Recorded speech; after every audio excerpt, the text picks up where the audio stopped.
Hello, everyone. Welcome to episode 26 of Backpacks and Stories. I'm here today with Martin.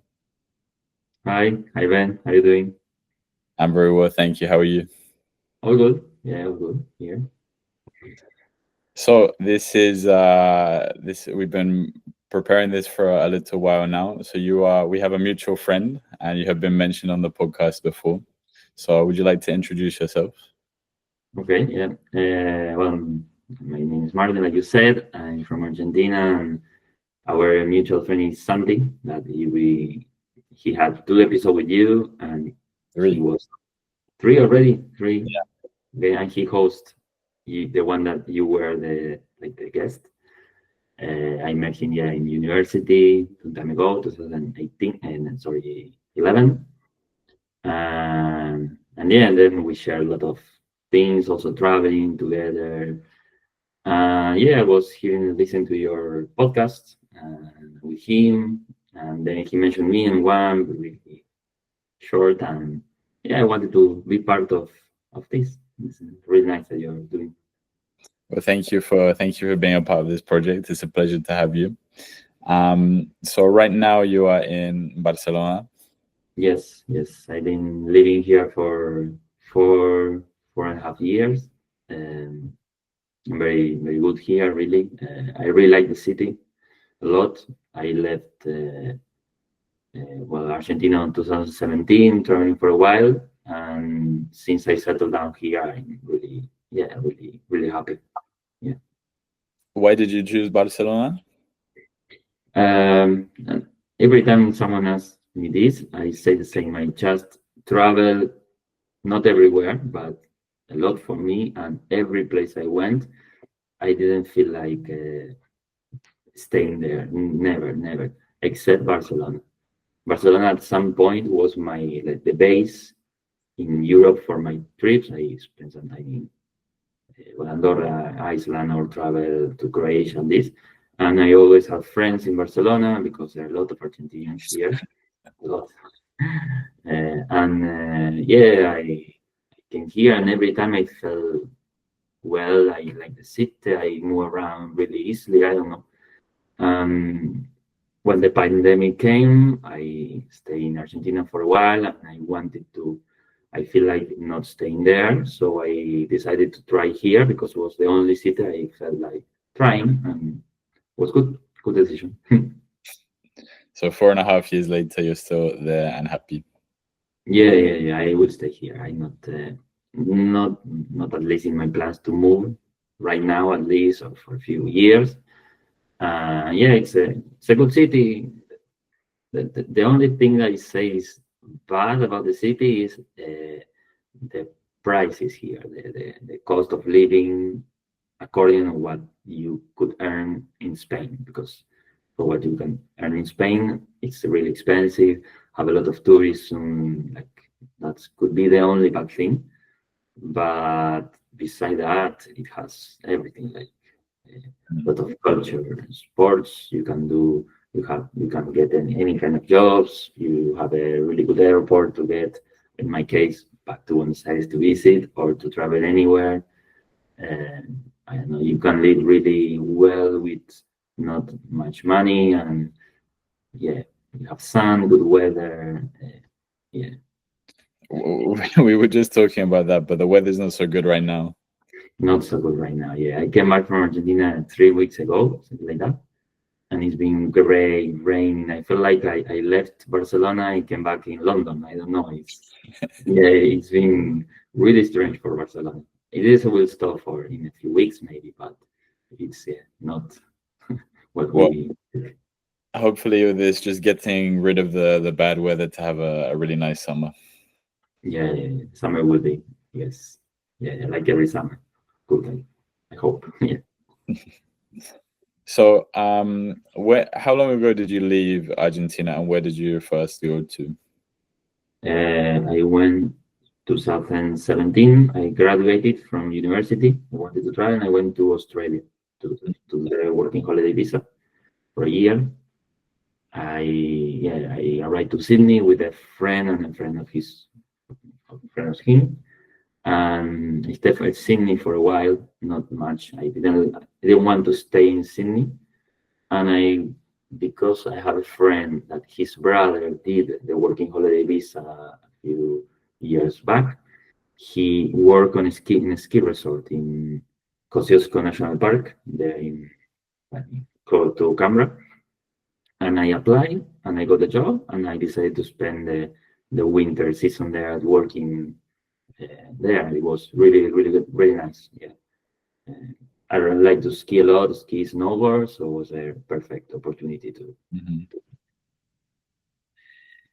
Yeah, that was the first job. Then in Australia, I moved around a lot, and then I went to Melbourne, stay for a while there, also working things, and then Tasmania for a few months. I know that you spent some time in Tasmania. You like it a lot.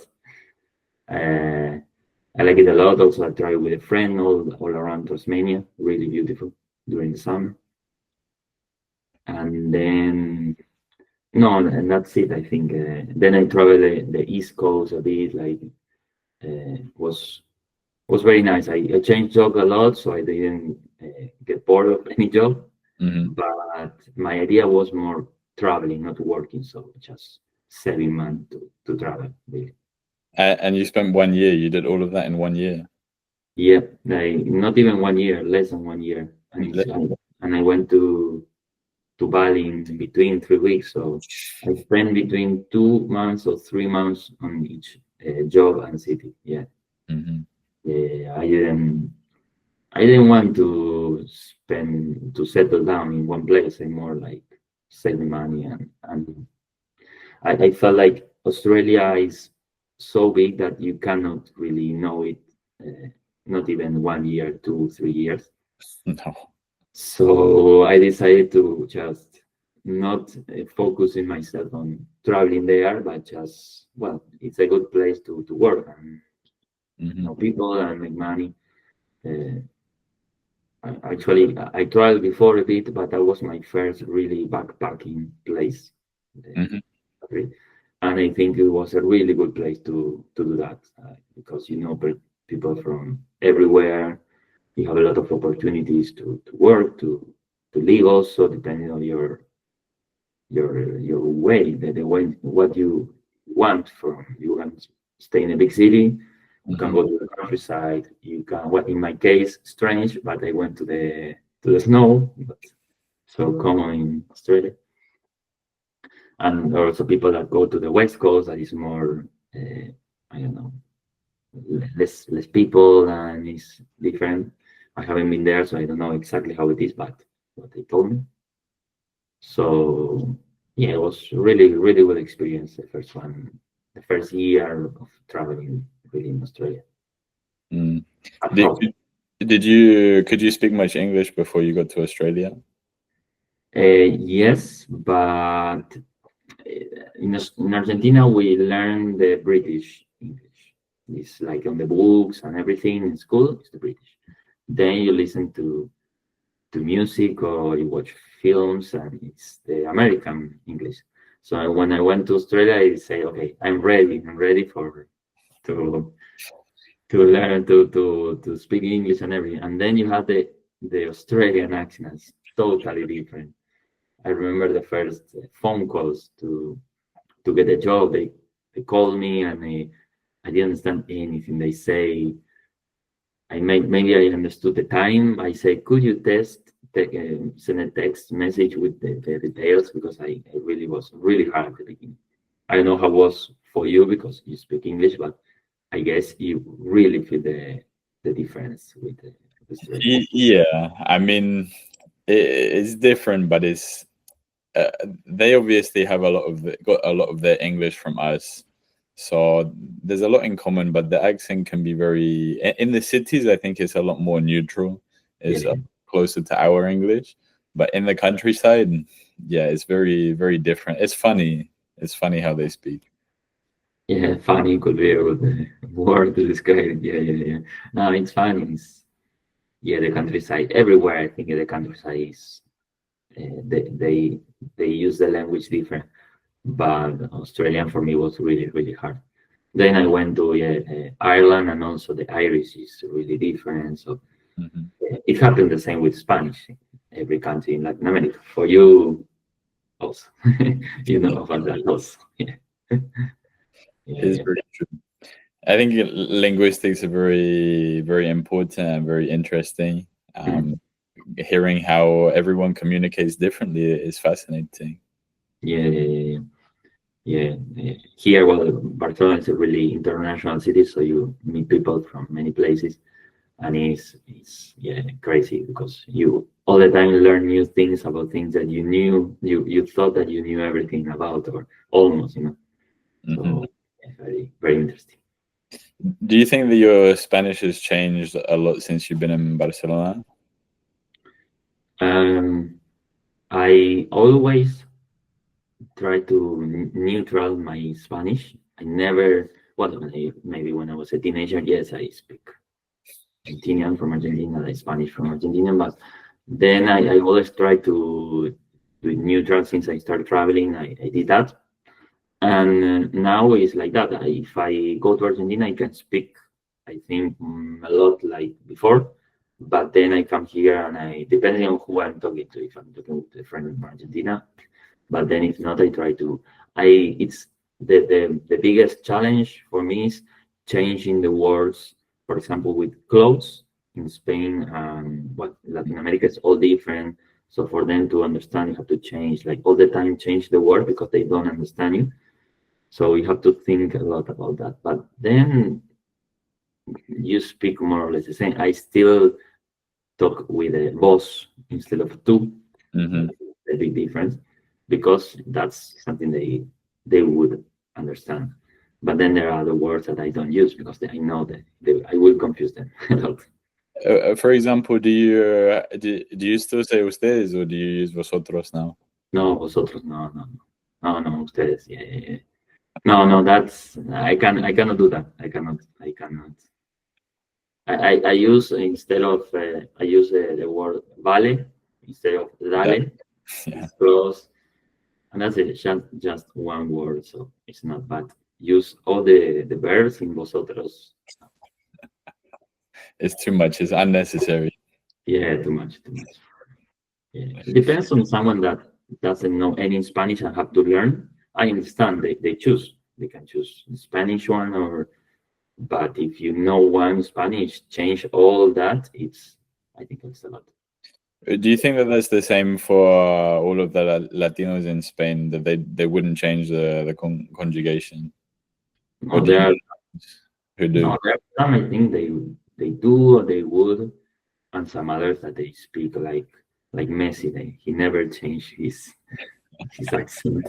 Yeah, I think it's a more of what you choose. I guess to do with maybe your level of integration as well. Like someone who's been there for a long time Yeah, and spends time with a lot of Spaniards, maybe they're going to adapt more. exactly. Yeah, if you hang out with locals a lot and you work with locals, maybe at some point, yeah, and you feel like you want to change. Also that. So yeah, but Barcelona we call it Argelona between Argentinians sometimes because really it's too many. But yeah, it's nice because you have restaurants, you have places to or parties or bars or restaurants, Argentinians. So also that's good. A lot of Argentinians playing football and they playing between themselves in leagues and all the time. So you have a lot of community if you want. So that's good. Also. And after Argentina, would you say that Argentinians are the biggest group of Latinos in Barcelona? I don't know. I read something in the newspaper that could be, but also because the Argentinians are with like me and with Italian citizenship here. So for if they do a research, they will find me as Italian. So it's hard for them to know who if you are really Argentinian or a lot of Argentinians have the Italian citizenship. So we appear as Italian, but we are not really. As I don't know, Colombians, they are Colombian. So maybe they appear to be more, but not really. So I'm not sure. There's more Colombians than Venezuelans, for example. I don't know. I'm not in the Latin community so much here, so I'm not the best person to answer. Okay. Venezuelan, they told me there are a lot. Yeah, yeah, that's true. Hmm. Yeah, everything that's happening from some time now. Yeah. So after Australia, you went to, did you go straight to Europe or did you go back to Argentina before, or how did you end up? No, my idea really when I graduated before when I decided to travel when I graduated, I wanted to finish university. I was traveling, but um, there was a friend going to Australia, and I liked the idea, so I decided to go there. But not that wasn't really my goal. In Australia, I use it to save money to really travel. So when I finished the working holiday visa, I went to Southeast Asia for 3 months. Hmm. So the idea was, well, I knew some people in Australia, Argentinians, and I was going to be the World Cup in Russia, 2019, and so we decided to go there from Asia. Hmm. So we agreed to be in Beijing one day in June. So I had 3 months more or less in between since I left Australia and that. So I decided to go to Southeast Asia because we wanted to take the Trans Mongolian train, the one that crosses Mongolia, China, Mongolia, and all Russia from Siberia to Moscow for the first match of Argentina to arrive there. Yeah, so that was the big plan. So then I had to fill up the gaps with, well, traveling. Yeah, I didn't have. I didn't have the freedom I maybe wanted to because I wanted maybe to have more time and try more relaxed. I have 3 months, but I really, really enjoy it, and I did like well from Southeast Asia. Well, I did in Indonesia when I was there in Australia, like 3 weeks, and then I went to Singapore, Thailand, then crossed Laos, Cambodia, Vietnam, and then crossed to China. So I did all the round from Southeast Asia, and was really, really nice because it was all new for me and never been in such a place, like really different from even from Europe, United States, I spent before, or South America. And yeah, with my backpack and just meeting people. And for example, in Thailand, I did scuba diving, the course. Then I did free diving. Free diving, free diving. Yeah, I know more or less what it is. Yeah, for me it was mind blowing. Free diving was scuba diving with the oxygen and all that, and free diving is just with the air from your lungs. So you go there, and I did the course, and I was able to go down 20 meters Mhm. just with just yourself. How long The can you stay down for? It depends on you, really. You you do they explain you how it is how the human body is ready to do that, and how you can hold your breath more than you think.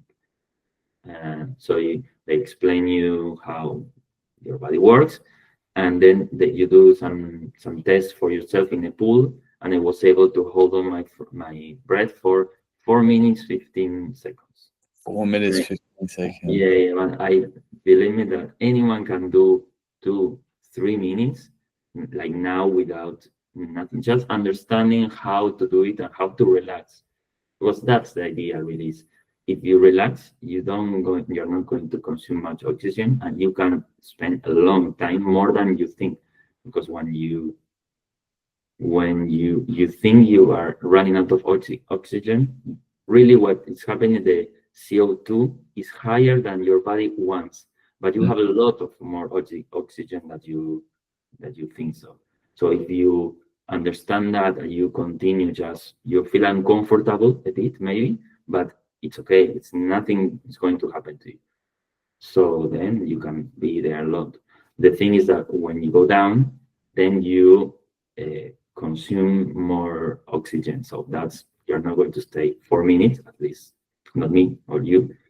but you can spend a lot of time. So that experience was incredible for me. Yeah. Mm. And well, that in Thailand, but then yeah, the 3 months there in Southeast Asia was amazing. Like the food is amazing. I don't know if you spend some time there. Did you?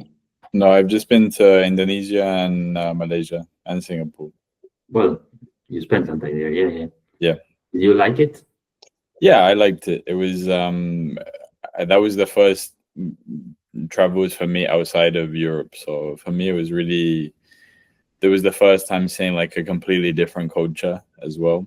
Um, and yeah, it was a really nice experience. I met some really cool people, and I liked it. But you like more, I guess, other parts of the world. South America is Latin Yeah, America is it has my heart. It really has my heart. Yeah, but no, I would also like to. I'm very conscious that I think is those places are very popular for a reason. You know, Thailand and Vietnam, they became famous and popular because they are beautiful and because they have very interesting cultures and because they made it easy for people to travel. So for sure, at some point, I would like to go and see them a little bit, but at the same time, they're not at the top of my list right now. I feel like Southeast Asia is safe, beautiful, but cheap also. So there's to be safe also and cheap and beautiful is not something so easy to have. So Yeah. that's something a combination I really enjoy. But yeah, I think every part of the world have their uniqueness. So it depends on what you like and also your background. Because if you are like me from Argentina, maybe it's not something crazy Argentina because I'm from there. But if you go Mhm. somewhere else, so yeah. South America, I haven't traveled that much in South America as I wish I would. So um, I think maybe sometime, yeah, there are really nice places. Yeah, But you've been to Brazil and Uruguay. Brazil, Uruguay, yes. Paraguay. No, Paraguay, no, and Chile, the south. Uh, yeah, no, and then well, Mexico, the Quintana Roo, so the part of the most touristic part. Mhm. But there are more. I think there are places that are more real and really, you know, nice to travel, and really you feel like you are traveling and experiencing more than just going to a place that is touristic and everything is ready for you to enjoy. It's a That's different experience. yeah, I know. Sometimes I think there are countries or places that it's hard to get away from that touristic circle, like to have things ready for people to visit is good, but then you have the other level that everything is fixed and you cannot get out and everything is a bit not fake but prepared. I like real experiences, real. See, when you describe that, Thailand comes to mind for me. Hmm. But that wasn't your experience. Like, do you feel like in Thailand it is kind of everything is because people normally follow the same route, right, when they're traveling Thailand. But do you feel like it is easy to go and just visit random places if you want to? uh, it is really safe, so if you wish to do that, I think you can. You have the barrier of the language because uh, there are other languages that are easier to understand or to get along, and places where they know more English or other languages that uh, you could also speak or communicate. Mhm. So you could, I think you could, but it's not the best. Maybe what you say, like uh, everything is more fixed for tourists, and if you get out from there, it's not going to be dangerous, but you're not going to understand. You're not going to know how to move around or everything. So uh, yeah, maybe South America, you feel like it's a bit like this. You could get out from. I mean, yes and no. Um, yeah, I think if you speak Spanish, it's very easy to do that because that's I think that's an amazing thing about the continent that you're gonna if you can speak that language, you can communicate with pretty much everyone. Yeah. But then again, places are popular for a reason.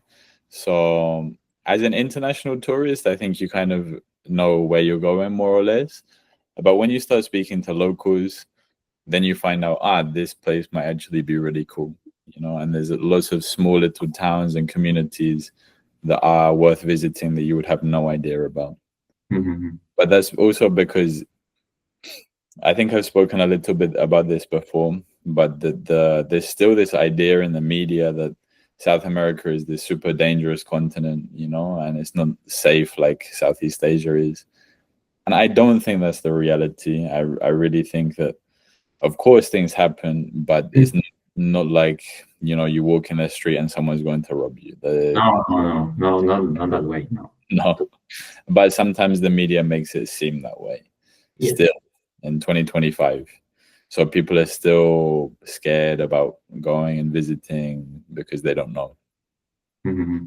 No, that's true. That's true. Yeah, I agree. Yeah, I agree that everything is a bit more over. I don't know how to call it, but yeah, the media make it more than maybe this. Like most of people is really good people. They will have a lot of hospitality with you. Mhm.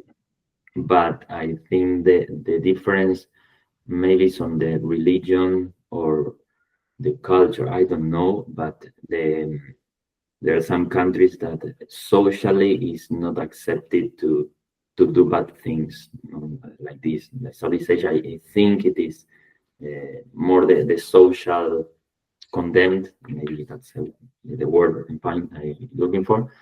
So I felt like this, but in South America, I know that it's great, really, really good. But there are some people that could do it, and yeah.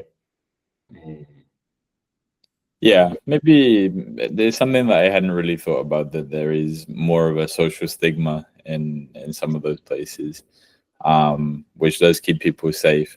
But I think in general, I I think people do feel that way in South America in terms of they see me and they don't want me to have a bad idea about their country, so they would tell me, don't go here, don't go here, you have to be careful. um of course, like you say, there are some bad apples, but in general, I think people don't want you to leave their country with a bad idea of it, so they want to keep you safe, and they want you to enjoy your time.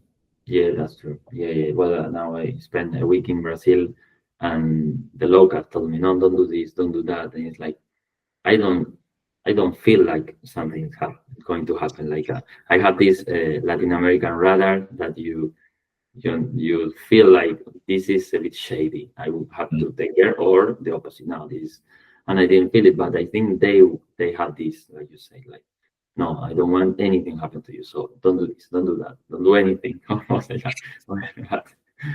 I want to experience the places, Yeah. Your sixth sense. Yeah, well, not six, yeah. I call it like that, Latin American radar, or yeah,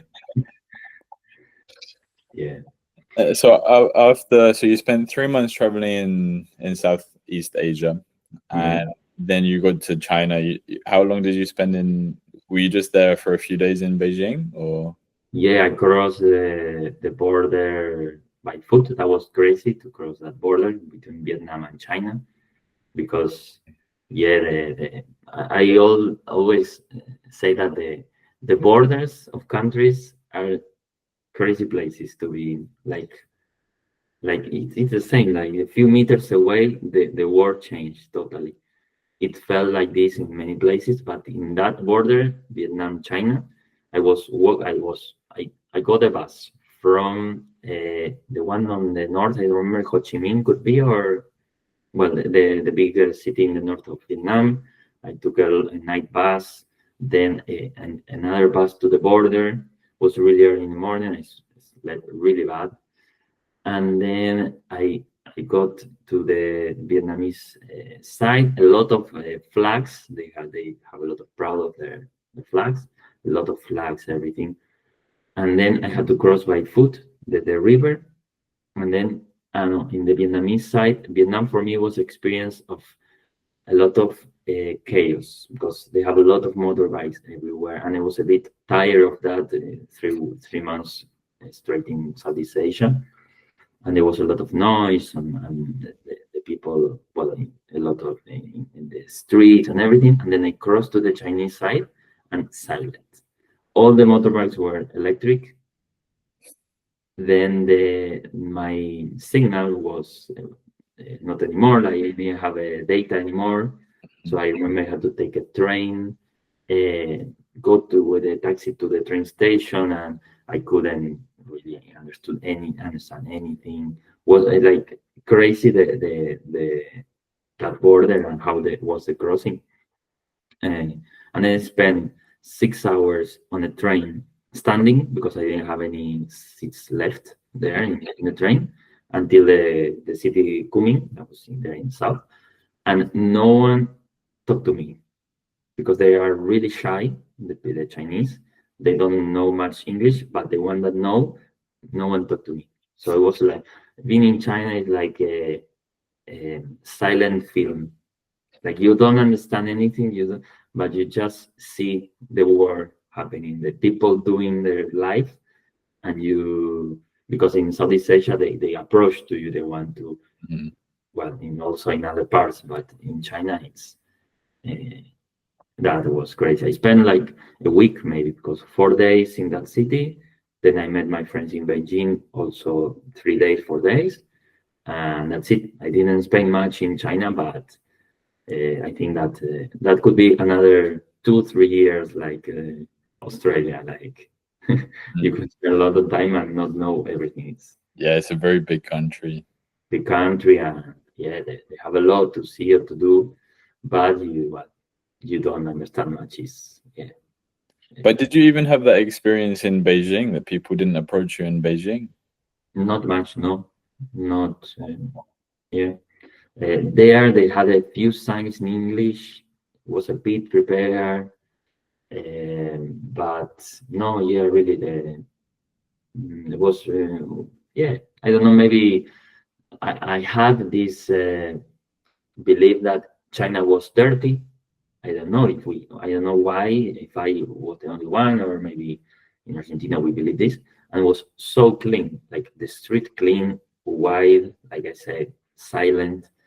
So for me, China was a good experience. Also, not many people approached to me, but they were really kind in their way. Also, if you want help, they help you. To take the train, I remember I get off the train and I didn't know how to get to the hostel. And many people approached to me because I asked one, and then the other one went to help everything. I was surrounded by 10 people, and it was one girl that only told me, come with me, come with me. And she asked her brother to pick us up and bring us to the hotel, my hotel, that hostel, sorry. So I don't know why, but she decided to help me, and we communicate with the translator. Like she downloaded at that moment the translator to communicate with the chatting. It was now very nice country, I think. Good food too, no? Good food, yeah. You don't understand what you're eating, but it's really yes. yeah. So from there, from Beijing, you then took the Trans-Mongolian Rail to Russia. Yeah, we took the one from Beijing to Ulaanbaatar in Mongolia. We spent there a few days because the train you could actually it's not a train that goes all the way. It's just the railway, and you can book as many trains as you want and stop wherever you want. So we decided to stop in Ulaanbaatar, then in Irkutsk, that is the town, the city from the Lake Baikal, then another city in between and before Moscow, and then Moscow. We spent like the longest was 52 hours without stopping in the train. Yeah, 52 two nights, yeah, two full days and a bit. Yeah, Wow. yeah, yeah. What was your experience in Mongolia? Did you find that were there more people who spoke English there than in China, or about the same? Well, we were lucky because I used a lot the couch surfing when I was traveling in Southeast Asia. I use it. I had really good experiences. And in Ulaanbaatar, all the time, hosts contact us or we contact them, but they wanted to sell us the tour to the well to the steppe. I don't know the word in English, but they are to the countryside and everything. And we didn't like it. We just wanted to have a host or meet someone. And then a girl contact us, or we contact her, but she replied and she was really like she was an actress and they want to just spend time with us. And she was our how do you call it? I don't know. She was our guide. She Yeah. drive us. She said, "What do you want to do? Do this." She arranged to go to this. I don't remember the name. The little houses where the nomads live. They're in the countryside. We spent one night there. So she really was our saver because if not, we were going to be uh, there without knowing much because uh, yeah, I have a friend that spent some days there and he didn't have a good experience because of this. All the time people wanted to sell things or not. I don't know. It wasn't really nice. But for us, this was amazing, the Yeah. experience. Yeah, we thought that in Argentina we eat a lot of meat. They eat more, even more. Yeah, yeah, yeah. They have breakfast with meat, everything with meat. Like, yeah. Wow. Yeah, Mongolia. I have a friend who also he's really keen to go there and he wants to have an experience. He wants to like buy a couple of horses and do the whole nomad experience for a couple of months. Buy horses. Wow. Yeah, Wow. That's another level. yeah, but that's really lucky. And you met this girl through couch surfing. Yeah, couch surfing. Yeah, yeah, yeah. Couch surfing is really cool. It's a really Really good. cool. I use a lot in solicitation and then in Europe. And yeah, no, I met amazing people. My first host was in um, Manila. Mhm. Victor, his boyfriend Paul, and we spent some days there in Manila. Then they met.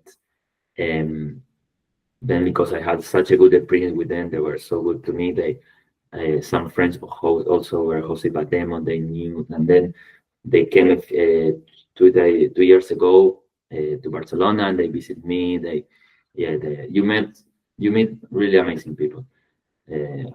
I have really good experiences everywhere. So yeah, if anyone that's listening this that haven't used it, I think they should at least give it a try. Then you could have a like more you could be more lucky with the people you meet and everything. But uh, yeah, you can also do the meetup, not being host, but just meet people through the app, and that's also really cool.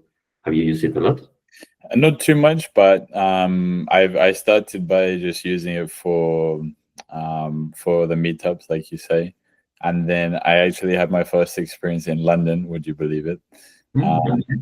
because the accommodation in London is obviously so expensive. So So you stay in a place in London? yeah, Being from London. but Wow. no. The first person I stayed with, I'd met in a meetup, and that was in Australia. I'd met her in Bali, and then I stayed with her in Australia. But then the first person that just host that I searched was in London, and then I did it again in Niagara, in next to Toronto. And so far that's it. But I've been to some meetups, and I've met some really cool people through there. So um, But this summer, I think in Europe, I'd like to try a bit of hitchhiking and couch surfing. So that's kind of the plan that I'm thinking of in my head now. It's really good. Also, both like you could meet people couch surfing, hitchhiking. Uh, I did that a bit, and I tried to do both of them at the same time. That's maybe because Complicated. yeah, because then the hitchhiking is not get there in time and everything. But yeah, it's great really to do both. Uh, I did more hitchhiking in Europe and also in Patagonia, uh, but it's great because they stop and then you have a chat while you drive. Then you get out and then you meet someone else, and it's really good. Yeah. So after Mongolia, you arrived to Russia. Yeah. Where did you go? Did you go straight to Moscow from Mongolia, or you made a few stops on the way? I did two stops in Irkutsk, that is close to Baikal Lake, and then I don't remember now the name of the city, but it's in the border from Europe and Asia, the Urals Mountains. Yeah. It's there. So yeah, actually we wanted to stop a bit more, but because of time we couldn't. And at the same time we needed to stop because we didn't want to spend 5 days in a row in the train. So yeah. And yeah, Siberia, like all that part of Russia was crazy because we talk about we were going to the World Cup. So we talk about yeah, we were going there, and they didn't understand much. It's so far away that it's like they don't know what's happening in the other part of the country, more or less. Is it very, but as in it's not connected either? Like they don't really go on the internet, for example. Connected? What do you mean? Sorry. Like the people don't use technology in the same way that we do. Like Yeah, no, they do. No, they do, but they maybe they don't care much about that because Russia, the World Cup and everything, Russia is not the country that the football is important for them. So they had the host the World Cup, but the people didn't care much, or not the majority of the people. So that in Moscow, the biggest city of the is Western cities, in the East even less. So they don't.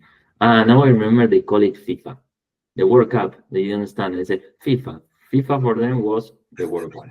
So they had another name for that. Yeah. And did you? So you met more people who were speaking English there in Russia than in Siberia? Yeah. There are some people, yeah, with a lot of accent and everything, but they could communicate. Yeah. Siberia, we spent like a few days in this Baikal Lake doing some trekking, so that not much, but we met some people there. I was with two friends and then one more that was doing the same that we knew at that moment. So we spent some time with them ourselves, more or less. But then we do some meetup with couch surfing. I remember in Ekaterinburg. This is the city between Asia and Europe. That was my first time in Europe, by the way. I entered through yeah, all the time I'm doing things the opposite. So, but people, I knew this part of Russia before I know Spain. That is place more common. And yeah, we arrived to Moscow for the World Cup. We spent some weeks there during this. We went to St. Petersburg also. We watched a match there. For me, that was one of my dreams to go and watch a match, Argentina on the World Cup. And yeah, when Argentina got out of the World Cup, I decided to continue then, yes, in Europe. Then yes. I spent 3 months there in Europe. I entered through. Then I started to hitchhike that part for real. So from St. Petersburg, we crossed to Finland, through there. Then we crossed to the Baltics. Because I spent some time with a friend there hitchhiking. And then, well, I did some like a few countries there in Europe, hitchhiking or hostels or also couch surfing. And but my really the idea, my goal there in Europe, what I really wanted to do before coming back was go to Iceland. I really wanted to spend some time in Iceland. I spent 2 weeks hitchhiking. That I did all the golden, no, the golden circle, not the ring road. That is the road that go all around. Camping and hitchhiking. So yes, it was also a really really nice experience. Mm-hmm. Yeah. What drew you to Iceland so much? I remember I read a newspaper that they were talking about the Icelandic people, how they are, or I think it's the remoteness, the place that is so far away, but from Argentina, more or less the opposite could be, well, maybe some part of China, but the northern part, the Iceland that is over there, the landscape, I don't know. It was something that called my attention from all that, and I really wanted to do that before, like, if I had to choose something, I wanted to do that. So I decided to go around other places of Europe, but not go back before doing that. So Mm-hmm. yeah. And so then after this, where did you go? No, well, I wanted to go back because my niece was going to be born. Mhm. So when I knew about this, I booked the flight and everything. I did this trip and I spent some months there. But I went back to Europe to do to work again because I was running out of money after some 7 months of this traveling. And I went to Andorra to the winter season Mhm. there. So I spent a few months there, like 4 or 5 months, 5 months. And then I went back to Iceland, but to work this time because I knew some people. I spent 2 weeks. It was amazing, but I wanted to experience more of the country or in another time of the year because also I went in September and I wanted to see the long days, the long summer days, and also the winter with the auroras, the northern lights. Mhm. And yeah, I spent there from June to November. So yes, it was crazy to get out from work at 11 and it was daylight. Like, Yeah. well, for you, well, no, now it's winter for you there. So for Yeah, you, how kind of. yeah, yeah, yeah. Yeah, but I've also never been. It's something that I'm really interested in seeing some really long days as well because in England and even in Australia, I think the latest time that I've seen is like 9:30 p.m. when it becomes dark. But I would like to see, I think it would be cool to see 11 p.m. or even a 24-hour day, when the Yeah, sun sets. it was the sunset was sunset and then sunrise at the like all together. It was almost not night. Yeah, it's You just crazy. see the sun going like up and down. Yeah, no, it went down. Like I'm the northern part of Iceland is in the border of the northern circle, so it's never 100% day or night, but it's almost. So I stay until the 20th of November. And I was in this second trip, the long one. I was on the east, not on the capital, and on the east there were some hills, not mountains, hills. And the thing is that for 3 weeks in the year, the sun never went up this hill. So the town was in darkness, not Yeah. because of the or horizon, but because of these hills for 3 weeks that they don't see the daylight. If they are lucky and it's not gray, of course, it's cloudy. So it was really like I remember the sun went up there. There was like a line of trees at the background, and they went like all on the top of the trees, and then we'll go back like from 11 to 3, like from 11 to 15 hours. So that Mhm. was the day, but the sun never really gave me heat. It never got. Uh, Yeah. yeah, it was yeah. And But the And Yeah. the aurora borealis, can you only see that during the night, or it could happen at any time in that season? No, could be I haven't seen it. I Oh, think you didn't see it? no, on the night yet, but during the day. Now, on the night, I saw a lot. Okay. I went with my camera to photograph them really like in a place without any light contamination. My idea to stay so long into the year was really to spend some time. Okay. Yeah, yeah, yeah. But during the day, you could see them like you see like a rainbow, but a rainbow in the air, not like you see colors. Like it's really crazy to see them during the day. I'm still in the WhatsApp group of the people because there were a lot of Spanish people living in that town. That is really strange because was a town of 2,300 people. Yeah. Really, really small, and was the third biggest city from Iceland. Really? Yeah, because the capital have the country have 3,300.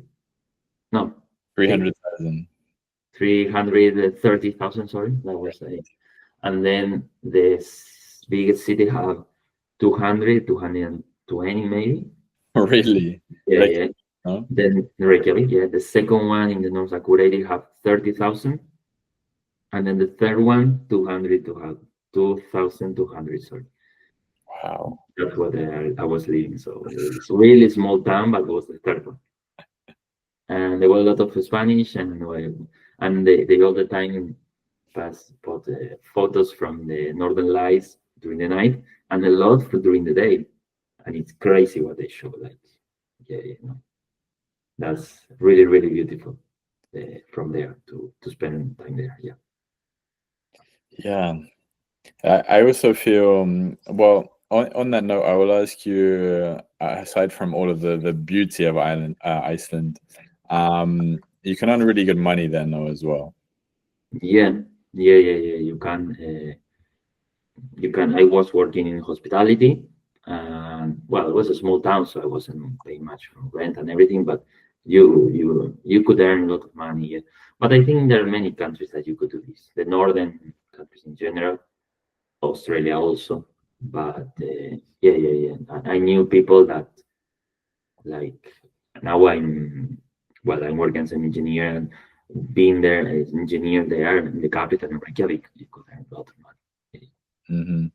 I ask specifically because now the UK has a new working holiday program with we have it with Iceland and Andorra. So the two countries that you mentioned, we now have, they're the first countries in Europe that we have the possibility to go and work in post Brexit. So Yeah. there's something in my mind. And what about in Andorra in the ski season? Were you able to save much money there, or it's not as good? Not as good. Like the good thing about Andorra for Argentinians is that you don't need the the visa. You just go and you work with a work permit, and it's outside the Schengen zone. So because of you can spend 3 months out of 6 in the Schengen zone, people go there just to be. In my case, I don't need it because I have the Italian passport, but I went there because well, I know people that were there, and I could get a job, but it's not the best place to send money. Yeah. But the other really interesting thing about Andorra is that it's not even in the EU. It's not an EU country, but it's right there in the middle of everything. Yeah, I don't know. It's strange how it works, but it works. It's there, and They use the euro as well. they use the euro. That's true. Yeah. They use the euro, and it works as if it's in the Schengen, but it's not part of Schengen or the EU. No, and it's I don't know how big. Like you can go from one point to the other in 1 hour, maybe. Yeah. Tops. Yeah. Yeah. So you went from you started in Andorra and then you went to Iceland.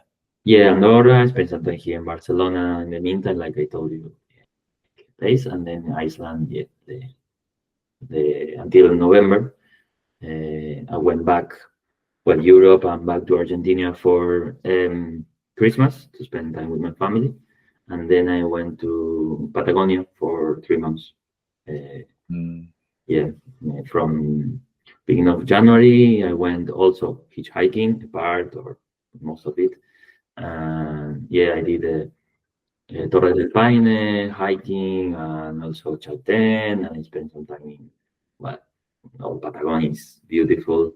I hitchhiked the Carretera Austral, this road in Chile.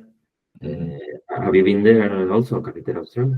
No, I didn't go to the lado chileno. I stayed in from Bariloche to Ushuaia. I stayed in Argentina. Yeah, it's really hard because you cannot do both. It's one or the other. So, yeah, of course. And I went from one to the other, but more or less depends on also the lucky of the transportation or the hitchhiking and everything. And yeah, until Mendoza, so until the west coast of Argentina.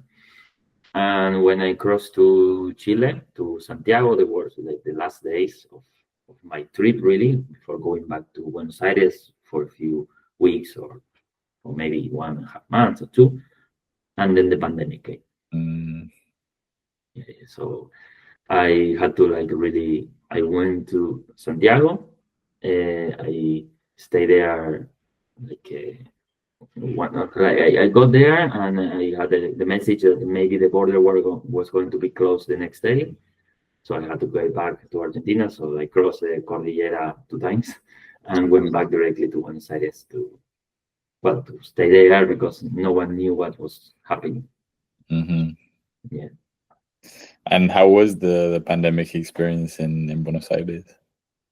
Well, we were locked down like everywhere, but in Argentina was really long. Like the government didn't know. They extend 2 weeks and then 2 more weeks and then 2 more weeks and then we stay a long time.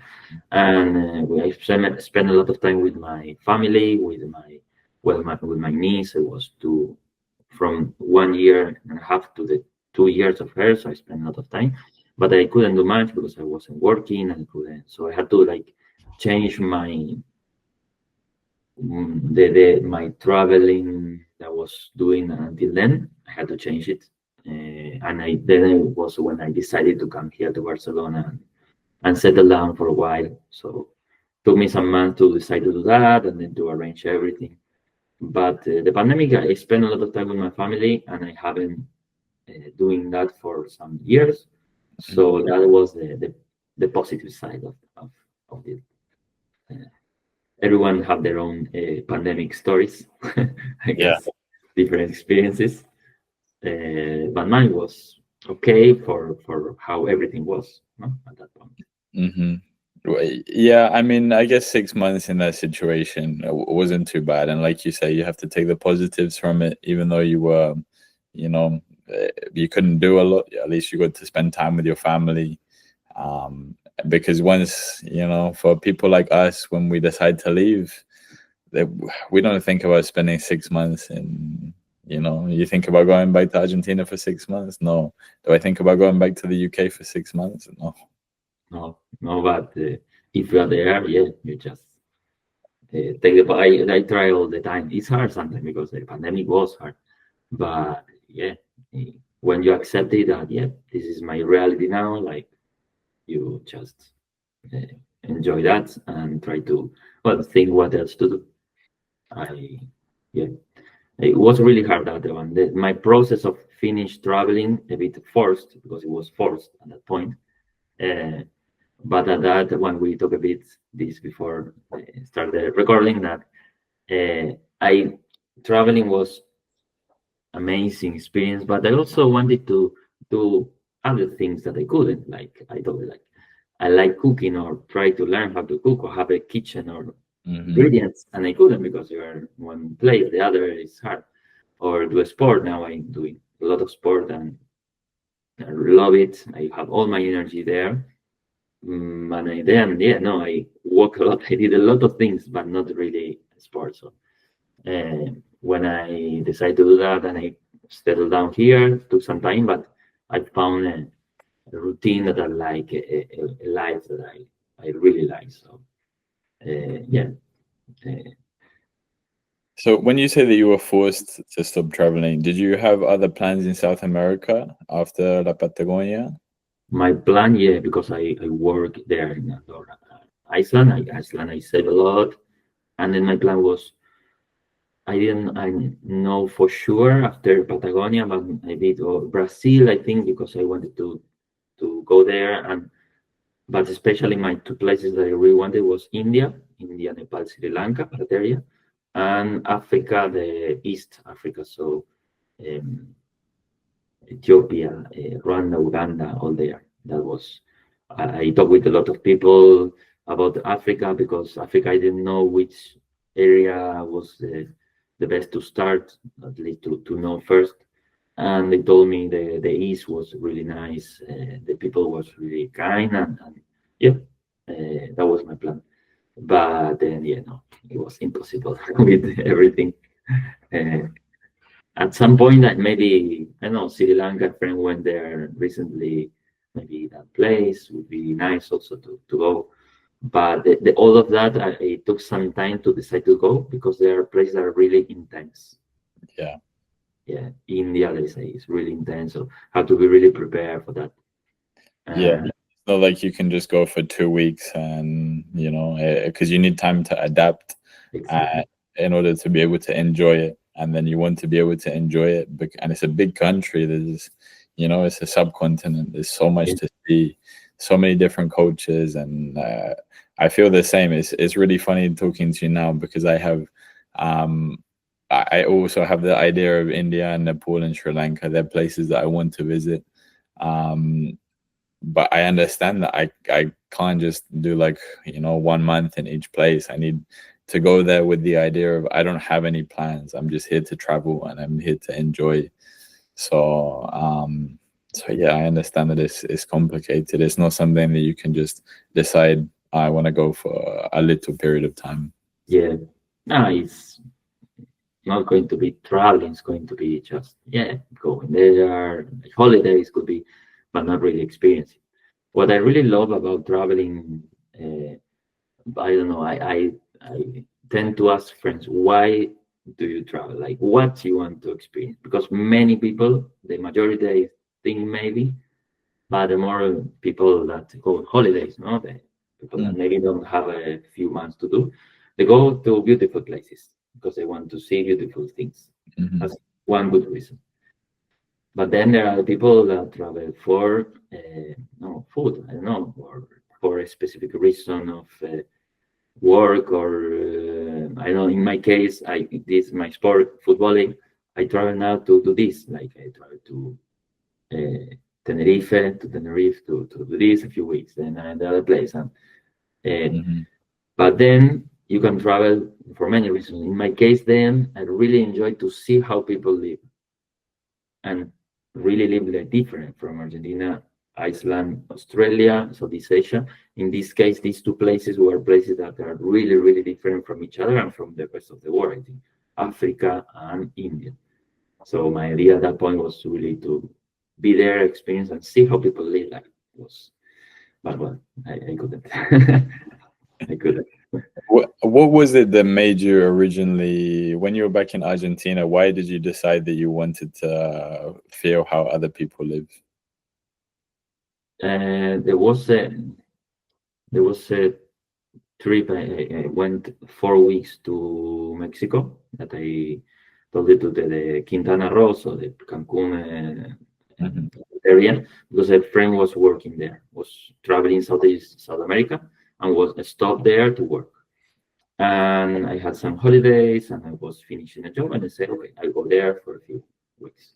I, I stay in his house, and that was the moment I saw this how he's traveling, really, not holidays, like traveling, knowing people, being in place for some time, knowing the locals, knowing the culture. Or that was, and then I decided to that I wanted to travel. That was the trip, because I remember there was the first.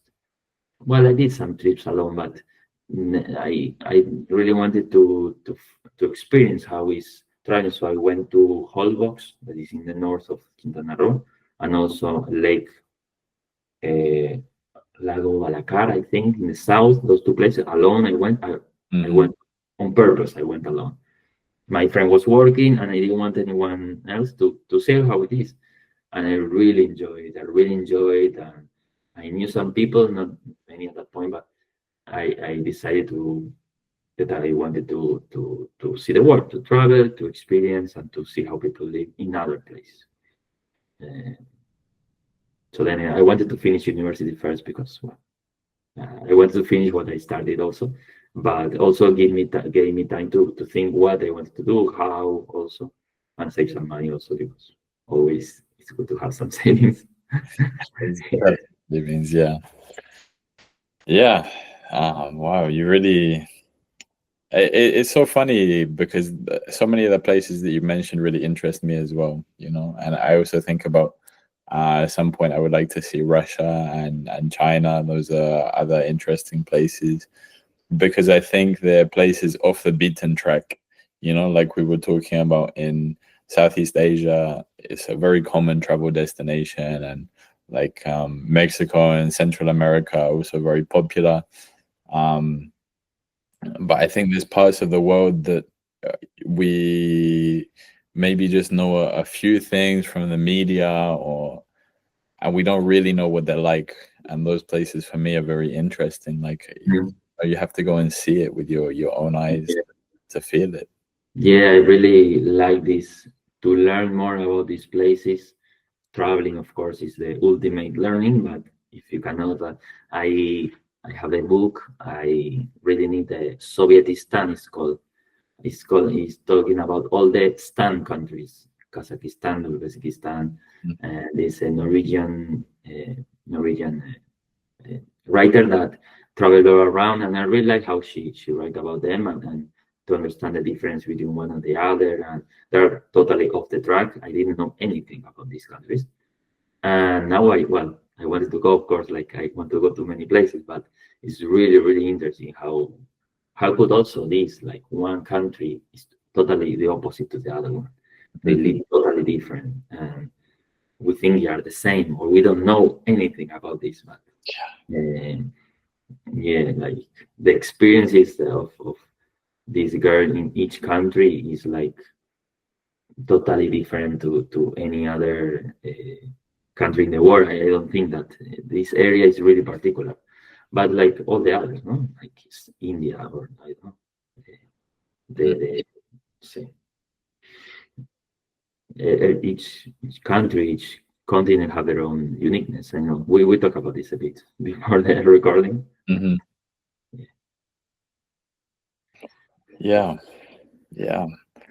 It's I think as well something that you realize when you're traveling is the world is so big, you know, and when the world is so big, you're bound to have these cultural differences and different landscapes and different people, different food, everything. But you also realize eh, people are people are similar, you know, we're all human beings, and even though we might think they're very different, that we still have these innate things, and it's interesting that you can see even though we grew up on the other side of the world, we're still all human beings. We still have this nature inside of us that we act in a certain way. We still have compassion about lots of similar things, you know. Yeah, I really like the like borders. That is like two cultures or two places meet. Also, people when you you think you are really different, then you start talking, and then you see that you are similar in many ways, but you were raised really different in many ways. So um, traveling make you really, if you want, of course, no, but make you see this like we have a lot of beliefs, and every belief could be fall apart if you meet other culture that have the opposite belief and they really believe in that like you believe in yours, you know, and it's could be both of them true, just a different way of living. So yeah. Can you think of a time that happened to you? There's something that you felt and believed was so true for a long time until you met someone from a different culture who changed your mind completely?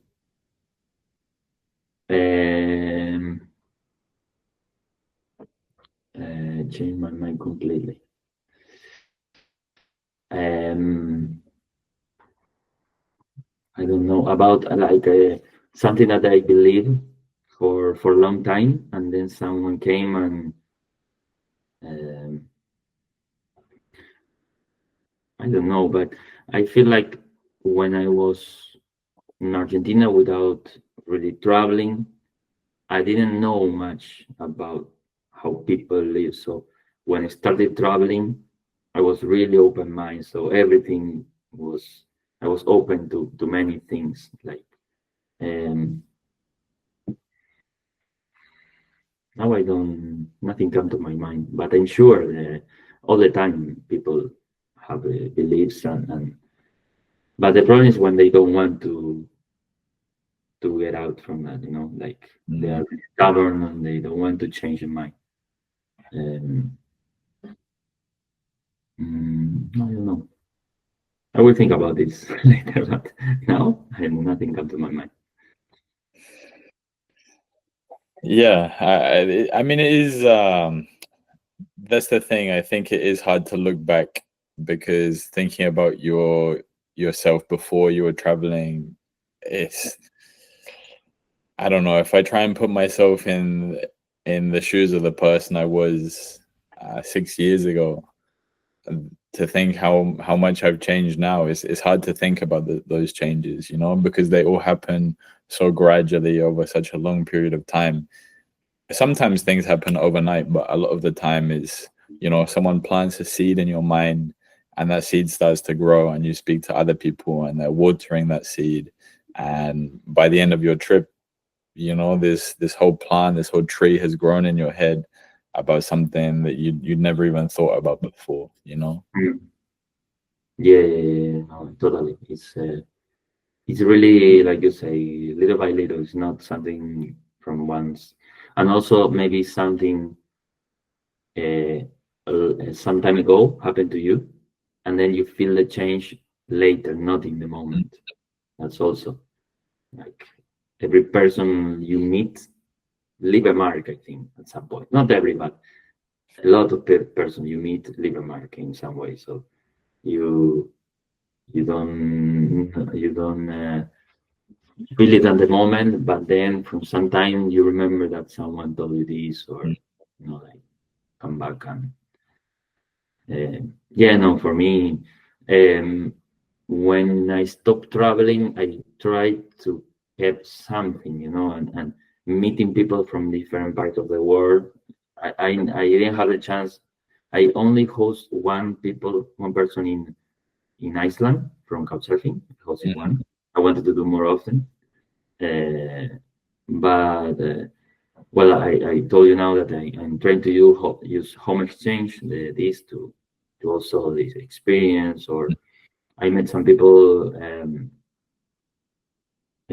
with a motorhome, and that's also another way of traveling that I really, really would like to try. I tried once, I really love it. And, I don't know, try to keep this feeling of meeting people and be open and not. It's really nice. I think there is not one way to travel or to meet people or to experience.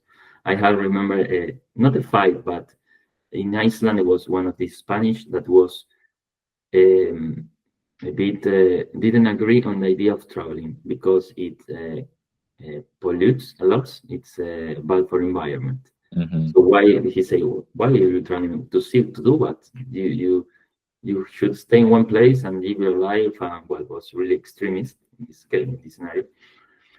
And I tried to explain him is you learn a lot. You are a better person. You are more how to say thoughtful, patient. You and you wouldn't realize it if you don't do it. It's hard to explain, but not everyone should do what we did in my Mm. case, but something if you stay in one place, you're not going to be different. Yeah, yeah. Is I'm sure you've seen that, back in going back to Argentina various times. That you probably have some friends that you think you should just go out there and see the world or see something different. I feel that in the UK, I have some friends like that as well.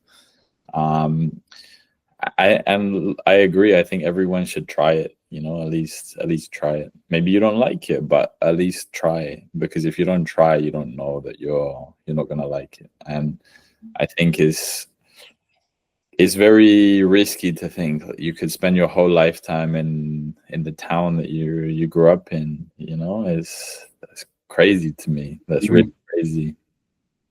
Yeah, I remember in Indonesia, there were some people that never left their island. In their island, you could walk around half an hour, but not everyone can do it. So it's a privilege also to do it. But if you can and you want to also, and you have some curiosity, I think you should. And at least don't judge the people that do it in this way. Not traveling. I'm not saying tourism, cheap tourism. That's another thing. But But traveling how long had this guy been living in Iceland? for many years. I don't know, 12, maybe 15. Yeah, yeah. In this town, like they told you, this small town. No, But he was a nice person, but have this really strong belief judging me of traveling. Like, yeah. what? But I think as well, I agree to some extent. I don't think it's the most ethical thing if you're flying everywhere. If you're flying every week to a new place, yeah, probably there's a better way to travel. But I think if you're, taking buses and trains and hitchhiking, it's a mode of transport that people are already using. So by you going there, you're actually sharing your carbon footprint. It's not like, again, if you rent a car and you're driving around everywhere, you could do it a better way. You can do it a more ethical way. But if you're using shared modes of transportation, I don't see the problem. If you're being respectful to your environment, I think it's okay. Yeah, yeah, travel slow and like I did. I went from.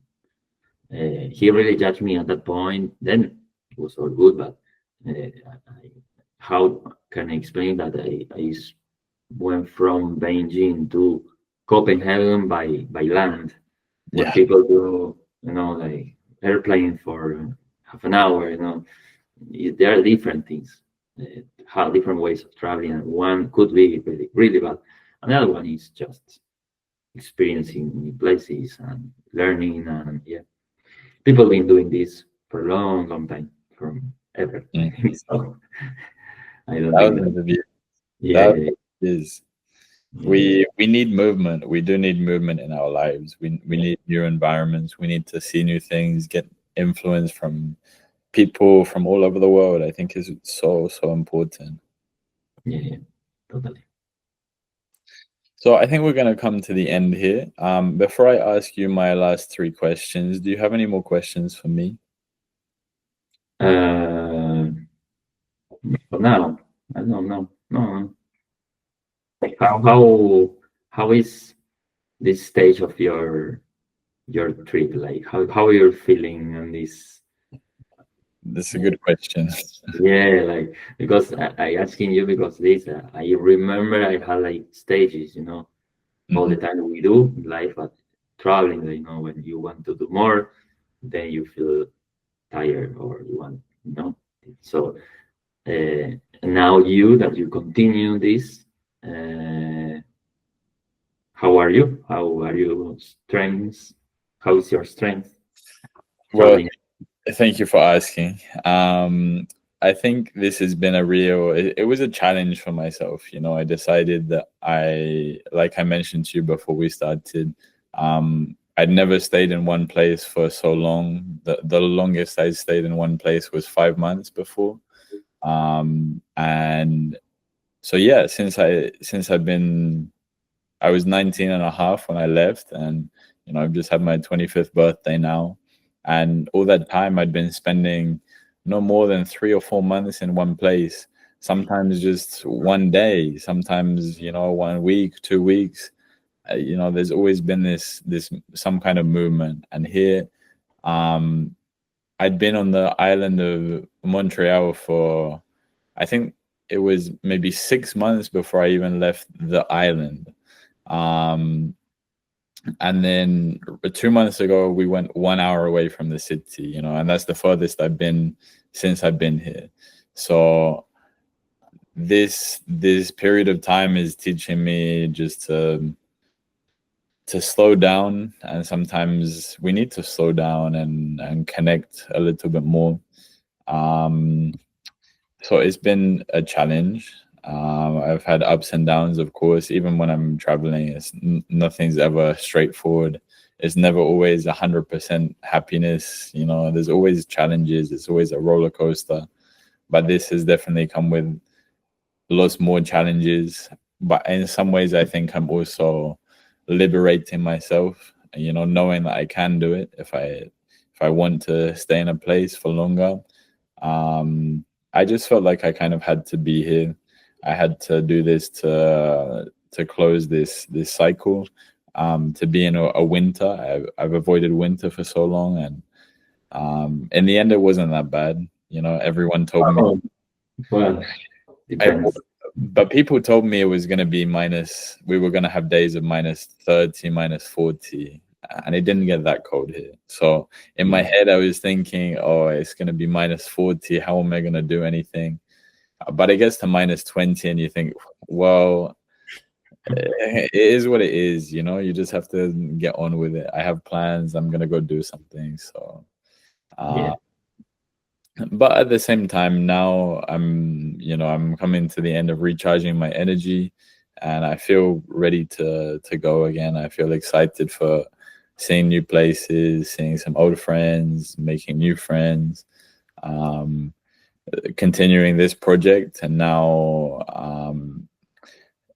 I like the idea that I'm going to be able to do this more in person, traveling and meeting people, and it being maybe more spontaneous.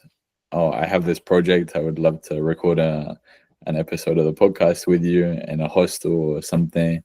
So, I have these ideas and these future plans. So I'm really excited. And I think the way that I'm going to travel in the future is going to be a little bit different. So, all in all, I think, things are looking more positive now. I think we should always change the way of traveling, because we change, also the way we travel should change. So it's good that you took this time, because we need to recharge some way. Staying in one place is one, and careful word that here you go again. Who knows where you end up? No? There's a lot of question marks, but that's okay. That's okay. I'm ready for the question marks and to go and find out those answers. Yeah, and you started young. That's really good. Yeah. Really good. Well, thank you for that question. It was a good one. So the last 3 questions for you today. The question from the last guest. And I've been very careful to avoid asking you any kind of question like this during this episode. What culture would you like to spend some time in and get to experience? If you asked me before, a few years ago, I'd say one thing. Now, I'm not sure if it is one. The problem is to choose one, because before I wanted to see many places.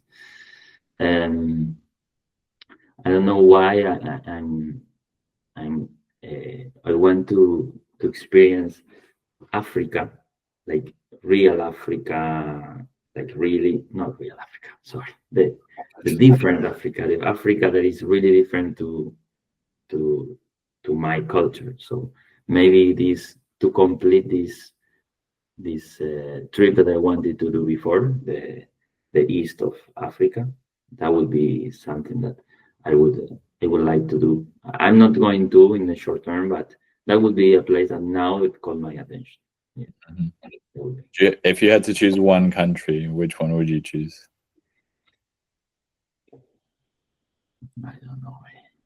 I would say Ethiopia, because it's the from that area is the most history, the most amount of people.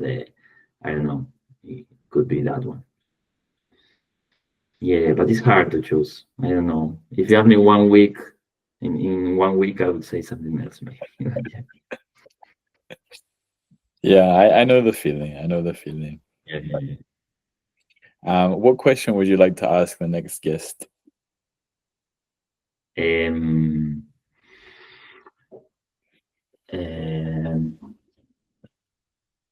What would be? There is one thing that, like, what do you think is the thing that maybe in 20 years or 30 years you will change your mind about? Something like that. What is now what you believe now, but you think that in 30 years you are going to change your mind? Something like that. That's going to be a tough question. That question, but yeah, they need to think a bit before maybe. And finally, what message would you like to share in your own language? There is a phrase that when I came to Barcelona and I rent a room, the back of the door that was from my room, like, it was a big piece of paper with this phrase. I don't know why it got a good timing on me on what I was doing, coming to Barcelona to do this new way of life and having to really, well, go there and find a job, find people, friends, and do, a new way of living. And was really tough because it was little by little during the pandemic. That was another extra. So the words, the phrase says, "No tengo fuerzas para rendirme." So I don't have strength to give up. Like, it's a way, it's strange because I don't have strength, but to give up, not to. So I don't know, that phrase from then to now is continuing in me. I don't know. I have it here in front of me. I have it in my setup from the office, and I have it really here to help me go through everything that comes all the time. Yeah. Was it the one that was on the door, or did you write it yourself? No, it wasn't. It was on the door already. I don't know. I closed the door. Remember, it was there. I know why she had it there. The woman that was renting the room. Yes, I was renting a room from her, and it was there, and it was a bit, good timing for me for that moment, and it continuing on me. So yeah, it's friends. Yes, very nice. Very nice. Well, thank you so much for your time today. It's been a pleasure to get to know you and to share your story. Thank you, Ben, for the opportunity and for this project. It's really, really nice what you are doing, trying to inspire people and just telling stories about. That's really nice. Yeah, I enjoy listening to the other ones.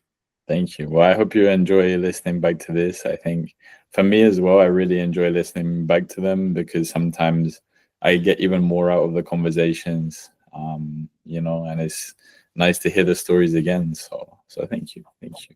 And maybe in summer we'll meet in Barcelona and we'll drink some mate and we'll record another episode.